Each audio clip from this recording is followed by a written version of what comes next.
Next question is from Longback Brewer on YouTube.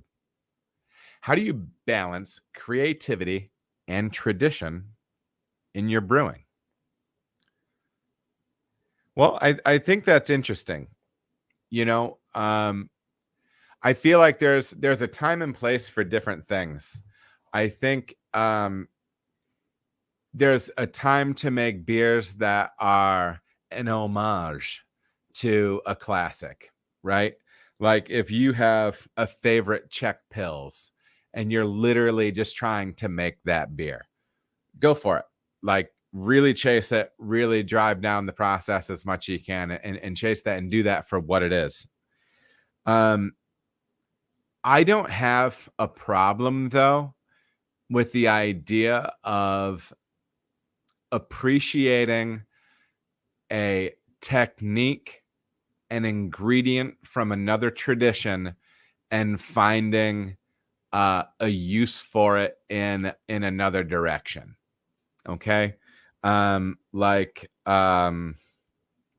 so I was talking to a brewing buddy of mine recently, and I was talking about, maybe like working on like some English styles of beer that are like fusing some other concepts. So if I wanted to make like an English inspired beer, and so what I would mean by that is, so like, let's say I would make like an amberish or let's say like a brown ale, like an English brown ale.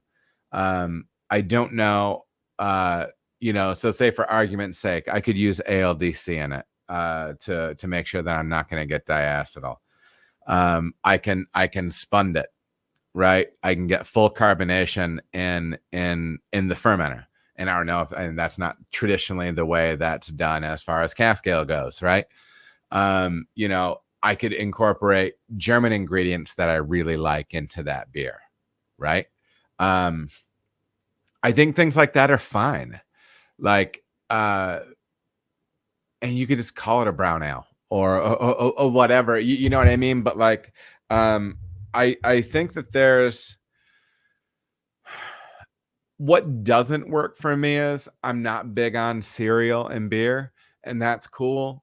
Like I get it that you can do fun stuff and do wild stuff and whatever. That's fun, but that's like, and that's fun for some people. That's not really fun for me. But then again, I think that like when we talk about my favorite beers, I just love beer, and I love the practice around it, the ritual around it, the discipline of it, right?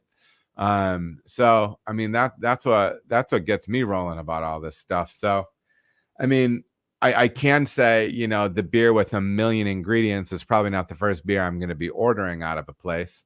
But I do think it's interesting to try to sort out like what the lessons and takeaways are from different styles and see how you can combine them in new, interesting ways, yeah, I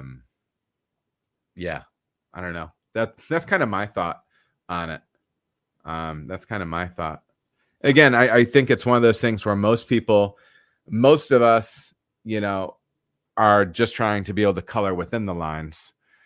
Some of us get to the point where we might be able to color outside the lines a little bit and still be contributing something worthwhile to what we do. But yeah, part of me feels like there's way too many, some people that are just completely off the canvas.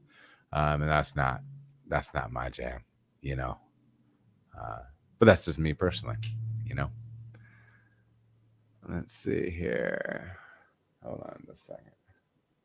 All right, everybody, thank you so much for watching. If you feel as if you got any value out of the video, please like and subscribe. There are also other videos that you can watch. They're gonna maybe be over here or over here. Appreciate you watching.